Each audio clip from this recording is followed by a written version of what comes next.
Haleluya, puji nama Tuhan. Kembali dalam Renungan 79. Hari ini telah sampai dalam 1 Tawarik pasal yang ke-19. 1 Tawarik pasal yang ke-19 adalah peristiwa di mana Daud dikhianati dan akhirnya Daud diserang oleh suku Amon. Pada ayat yang kedua akan saya bacakan terlebih dahulu. Ini adalah pengajuan perdamaian untuk orang-orang Amon. Lalu berkatalah Daud, "Aku akan menunjukkan persahabatan kepada Hanun bin Nahas, sebab ayahnya telah menunjukkan persahabatan kepadaku." Sebab itu Daud mengirim utusan untuk menyampaikan pesan turut berduka cita kepadanya karena kematian ayahnya. Tetapi ketika pegawai Daud sampai ke negeri Bani Amon itu kepada Hanun untuk menyampaikan pesan turut berduka cita kepadanya, sampai di situ ini dikatakan bahwa Daud karena ayah daripada Raja Amon pada waktu itu meninggal, Daud ingin menyampaikan pesan belasungkawa. Daud ingin turut berduka cita kepada bangsa Amon, dan Daud ingin mengajukan perdamaian kepada bangsa ini. Karena sebelum-sebelumnya bangsa ini, Daud dengan raja yang sebelumnya telah menjalin suatu hubungan perdamaian yang baik. Dan akhirnya karena meninggal, Daud ingin melanjutkan hubungan yang baik tersebut. Tetapi sangat disayangkan orang-orang Amon tersebut pada ayat yang ketiga, mereka tidak melakukan apa yang baik kepada Daud. Walaupun Daud melakukan sesuatu yang baik kepada mereka, tetapi balasan mereka itu tidak sesuai kebaikan yang telah dilakukan oleh Daud. Ayat yang ketiga, berkatalah pemuka-pemuka Bani Amon itu kepada Hanun, "Apakah menurut anggapanmu Daud hendak menghormati ayahmu karena ia telah mengutus kepadamu orang-orang yang menyampaikan pesan turut berduka cita? Bukankah dengan maksud untuk menyelidik, untuk mengintai dan menghancurkan negeri ini, maka pegawai-pegawainya datang kepadamu?" Nah, di sini Daud dituduh bahwa Daud sedang ingin mengintai, Daud sedang ingin menghancurkan orang-orang Amon. Daud dituduh sesuatu yang tidak sebenarnya ia ingin lakukan. Daud dituduh atau Daud difitnah dan Daud dikhianati. Karena sebenarnya Daud bertujuan baik untuk orang-orang Amon ini, untuk hanya sekedar untuk menjalin hubungan yang baik, perdamaian. Tetapi mereka mengkhianati Daud. Dan di situ dikatakan hamba-hamba Daud itu, kalau ayat yang keempat itu, orang-orang Amon tersebut mereka mencukur janggut mereka dan memotong jubah mereka pada bagian tengah sampai pangkal paha mereka, kemudian dilepasnya mereka. Orang-orang hamba ini dipermalukan oleh orang-orang Amon karena tuduhan-tuduhan palsu, karena pengkhianatan ini.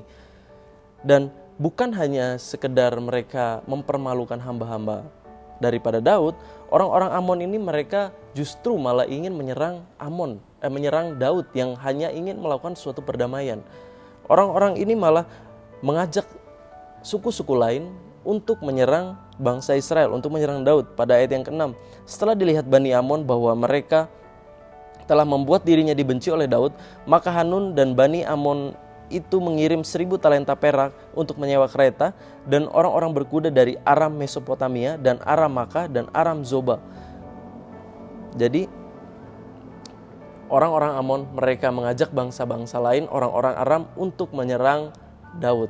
Di sini kita melihat suatu kisah pengkhianatan di mana Daud dikhianati ketika ia ingin melakukan sesuatu yang baik dan mendapat balasan yang jahat.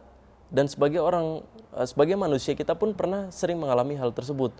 Kita tadinya ingin melakukan sesuatu yang baik kepada orang, tadinya ingin melakukan suatu kebenaran kepada orang lain, tetapi justru balasannya orang lain malah melakukan sesuatu yang jahat kepada kita. Kita ditusuk dari belakang, kita dikhianati, orang lain malah ingin menjatuhkan kita.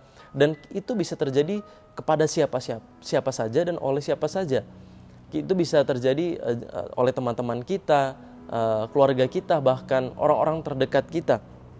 Kalau kita melihat dalam Mazmur, Daud itu seringkali juga merasakan pengkhianatan. Ayat yang ke-13 sampai 15, Mazmur 55, "Kalau musuhku yang mencela aku masih dapat menanggungnya. Kalau pembenciku yang membesarkan diri terhadap aku masih dapat menyembunyikan diri terhadap dia. Tetapi engkau, orang yang dekat denganku, teman dengan dan orang kepercayaanku, kami yang bersama-sama bergaul dengan baik dan masuk ke rumah Allah di tengah-tengah keramaian. Jadi orang-orang yang mengkhianati kita, orang-orang yang bisa berbuat jahat kepada kita, itu juga bisa orang-orang yang bersama-sama dengan kita masuk gereja, masuk beribadah bersama-sama kita, berdoa bersama-sama dengan kita. Keluarga kita, Ayub, merasakan hal yang sama ketika ia dikhianati oleh keluarganya. Dikatakan istrinya jijik kepada Ayub, anak-anaknya menghina Ayub, teman-temannya muak terhadap Ayub, dan mereka berbalik melawan Ayub. Itu dalam Ayub 19 ayat 17 sampai 19. Musa, Ayub, Daud, bahkan Yesus juga pernah dikhianati oleh orang-orang yang dikasihinya.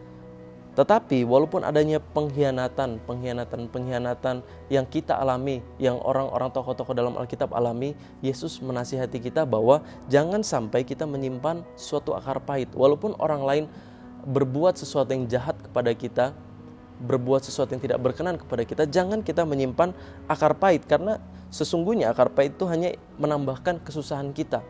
Ketika kita memiliki akar pahit, itu hanya menyusahkan kita, dan itu hanya mengganggu aktivitas kita dan kerohanian kita, hubungan kita dengan Tuhan.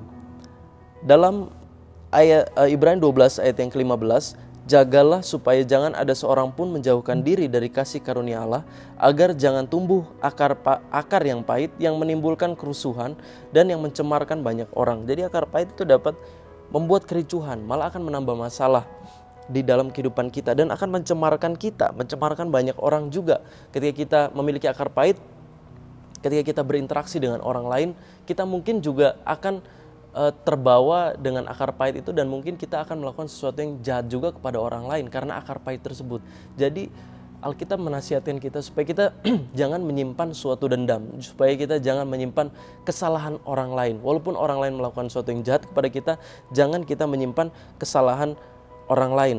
Apalagi ketika kita merancangkan rancangan-rancangan jahat, ketika kita ingin menjatuhkan orang tersebut dengan cara yang jahat. Hal demikian bukanlah kehendak Tuhan Yesus Kristus. Roma 12 ayat 14, berkatilah siapa yang menganiaya kamu, berkatilah dan jangan mengutuk.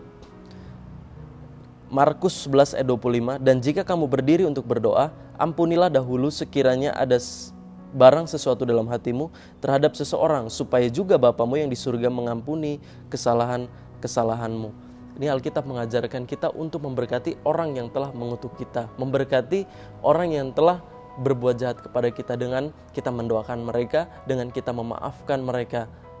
Sekali lagi, jika akar pahit itu ada dalam kehidupan kita dan kita tidak bisa melepas pengampunan karena kita dikhianati oleh orang-orang terdekat kita, maka akar pahit itu akan memberikan dampak yang sangat-sangat negatif bagi kehidupan kita, aktivitas kita dan kerohanian kita. Bahkan di sini dikatakan Tuhan juga tidak akan mengampuni dosa-dosa kita.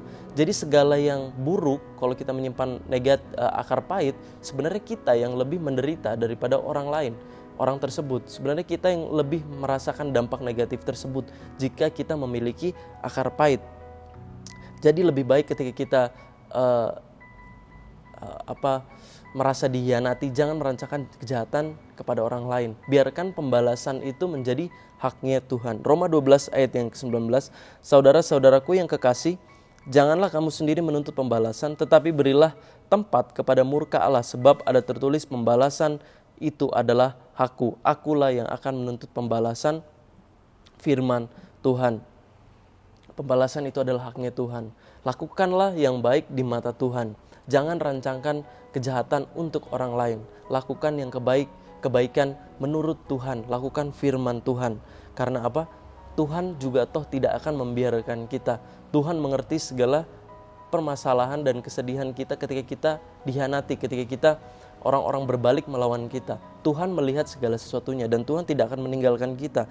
Dalam Mazmur 55 ayat 17 sampai ke 20, Daud mengucap syukur kepada Tuhan, dan Daud berkata, tetapi aku berseru kepada Allah dan Tuhan akan menyelamatkan aku. Di waktu petang, pagi dan tengah hari aku cemas dan menangis, dan Ia mendengar suaraku. Ia membebaskan aku dengan aman dari serangan terhadap aku, sebab berduyun-duyun mereka melawan aku. Allah akan mendengar dan merendahkan mereka, Dia yang bersemayam sejak purbakala. Selah karena mereka tidak berubah dan mereka tidak takut akan Allah. Serahkanlah khawatirmu kepada Tuhan, maka Ia akan memelihara engkau. Tidak untuk selama-lamanya dibiarkannya orang benar itu goyah. Tidak akan selama-lamanya kita akan dibiarkan merasakan sakit hati. Tidak akan dibiarkan Tuhan kita selama-lamanya merasakan duka cita. Tapi Tuhan akan membuat kita kuat. Tuhan akan menjadikan kita berkat untuk orang lain melalui kita, melalui ketika kita melepaskan pengampunan, Tuhan akan memberikan berkat itu bagi kita dan kita juga toh akan menjadi berkat bagi orang lain. Jadi ketika kita ada orang berkhianat, melakukan hal kejahatan, ditusuk dari belakang, jangan menyimpan dendam, tetapi ampuni mereka karena Tuhan yang akan memberikan pembalasan bagi mereka dan Tuhan yang akan memberikan kekuatan bagi kita dan Tuhan yang akan memberikan berkatnya bagi kita. Tuhan yang akan menggantikan dan Tuhan yang akan menghiburkan kita. Puji nama Tuhan. Itu adalah renungan singkat pada hari ini. Kita akan berdoa. Terima kasih Tuhan, terpujilah namamu, Engkau adalah Tuhan yang Maha Kuasa. Terima kasih Tuhan, kami berdoa kepadamu jika di antara kami ada yang memiliki akar pahit Tuhan, kami mohon kepadamu kiranya Engkau mencabut akar pahit ini dan Engkau menggantikan dengan sukacita, dengan damai sejahtera untuk kami dapat mengampuni sesama kami Tuhan. Terpujilah namamu, Engkau sertai terus kehidupan kami, Engkau yang akan terus menguatkan kami. Ya Tuhan, terima kasih karena Engkau memberikan kami seorang penolong supaya Ia menyertai kami GPDI LCD Magelang selama-lamanya, yaitu roh kebenaran. Ia menyertai kami dan akan diam di dalam Jemaat GPDI LCD Magelang. Terima kasih Tuhan, terpujilah namamu, dalam nama Tuhan Yesus Kristus, haleluya, amin.